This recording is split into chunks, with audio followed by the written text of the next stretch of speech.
Hello everyone, welcome back. In this video, I will show you how to switch TikTok to business account.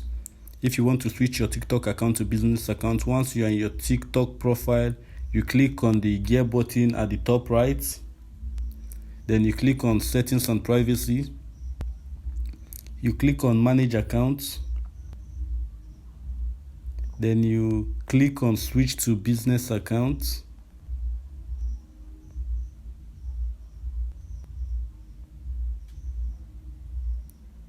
Yes, this is where you'll be able to set up your business account. Here you click on next.